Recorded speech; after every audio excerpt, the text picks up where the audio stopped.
उपसंहार य चंद्रवंश आयुषवंश। एक मनु, दो इला। इसका पति बुध था जो चंद्र और बृहस्पति की स्त्री तारा का बेटा था। तीन पुरुरवस, चार आयुष इसकी स्त्री सूर्यवंशी राजा बाहु की बेटी थी।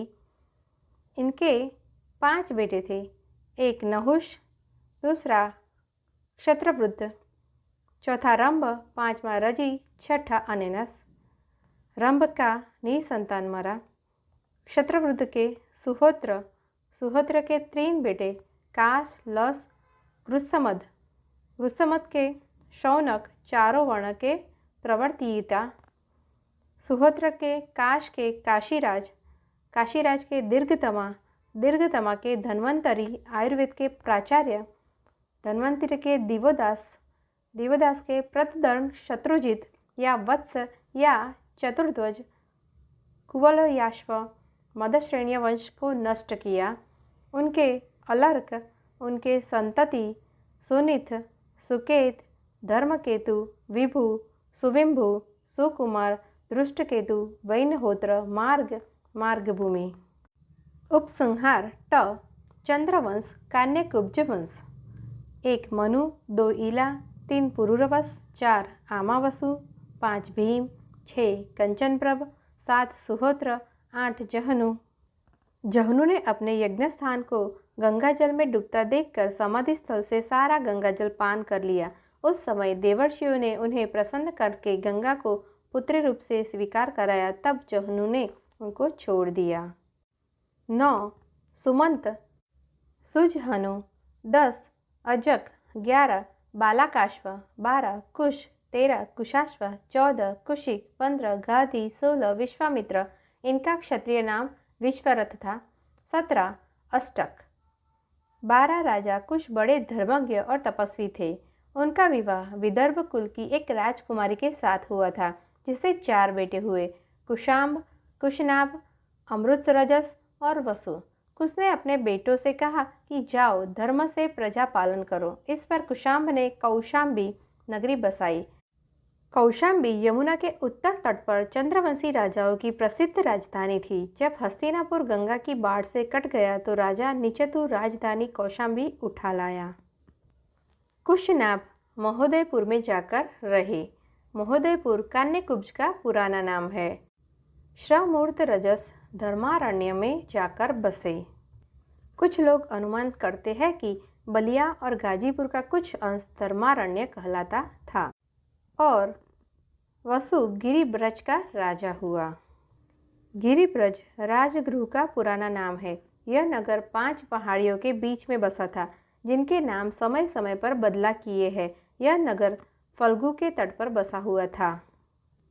यह गिरिब्रज मागधी नदी के तट पर था और इसके चारों ओर 5 पहाड़ियाँ थीं।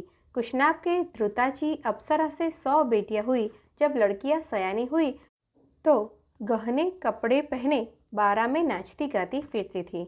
उनका विवाह कुशनाभ ने चूली मुनि के पुत्र ब्रह्मदत्त के साथ कर दिया। ब्रह्मदत्त कंपिलापुरी का राजा था। कंपिला आजकल का कंपिल नाम नगर एटा जिले में है। 16 विश्वामित्र, इनका चरित्र अपूर्व है। वाल्मीकि रामायण में इनके विषय में जो कुछ लिखा है वह संक्षेप से यों है। विश्वामित्र ने बहुत दिनों तक राज किया। एक बार बड़ी सेना लेकर यात्रा करते हुए वशिष्ठ के आश्रम को गए। वशिष्ठ ने उनका स्वागत किया और कुशल क्षेम पूछा। विश्वामित्र ने कहा सब कुशल है और कुछ दिन वहाँ रहे। एक दिन वशिष्ठ जी हंसकर बोले, हम आपकी पहुनाई करना चाहते हैं, आप स्वीकार कीजिए। विश्वामित्र ने उत्तर दिया कि आपकी मीठी बातों ही से पहुनाई हो चुकी, अब हमको आज्ञा दीजिए, हम जाए।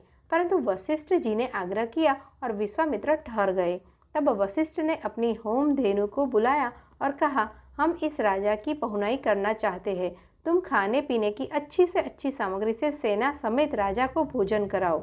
धेनु ने बात की बात में अच्छे से अच्छे भोजन पान सब इकट्ठा कर दिए। जब विश्वामित्र अपने मंत्री आदि के साथ खा पीकर तृप्त हो गए तो कहने लगे कि आप हमसे 1 लाख गाय ले लीजिए और अपनी होम धेनु हमें दे डालिए। वशिष्ठ बोले, हम करोड़ गायों के बदले अपनी धेनु न देंगे, इसी से हमारे सारे काम चलते हैं। इस पर विश्वामित्र ने कहा, 1000 हाथी ले लीजिए, जितना चाहिए रत्न और सोना लीजिए। परंतु वशिष्ठ ने न माना और कहा, यही हमारा सर्वस्व है, यही हमारा जीवन प्राण है, हम इसे न देंगे। इस पर विश्वामित्र ने बड़जोरी से गाय को पकड़ना चाहा, परंतु तत्क्षण बड़े बड़े योद्धा निकल आए और विश्वामित्र की सेना को मार भगाया। पीछे बहुत दिनों तक लड़ाई होती रही, परंतु वशिष्ठ के ब्राह्मण बल ने विश्वामित्र के क्षत्रिय बल को परास्त कर दिया। तब विश्वामित्र ने यह संकल्प किया कि ब्राह्मण बनना चाहिए और कठिन तपस्या करने चले गए। यही उनके पास त्रिशंकु पहुंचा, जिसकी कथा ऊपर लिखी जा चुकी है। वाल्मीकि रामायण में लिखा है कि त्रिशंकु को स्वर्ग पहुंचाकर विश्वामित्र जी पुष्कर चले गए। यहाँ उनको मेनका मिली, जिसके फंद में पड़कर विश्वामित्र के शकुंतला नाम की लड़की पैदा हुई, जिसकी कथा संसार में प्रसिद्ध है। यहाँ से विश्वामित्र कौशिकी नदी के तट पर जाकर तपस्या करने लगे। यहाँ उनकी तपस्या बिगाड़ने को रंभा नाम की अप्सरा पहुंची। विश्वामित्र जी ने जो एक बार मेनका के फंदे में पड़कर फल पा चुके थे, उसको शाप दिया कि तू पत्थर हो जा। यही बहुत कड़ी तपस्या करने से उनको ब्रह्मर्षि का पद मिला और वशिष्ठ जी ने भी उन्हें ब्राह्मण स्वीकार कर लिया। विश्वामित्र के कई बेटे थे, मधुश्चंदस, कट, ऋषभ, रेणु, अष्टक और गालव। विश्वामित्र के ब्रह्मर्षि बनने पर अष्टक कान्यकुब्ज का राजा हुआ।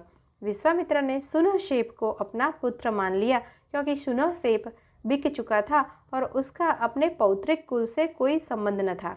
विश्वामित्र ने सुनहशेप को देवराज की पदवी देकर अपने पुत्रों में जेठा बनाया।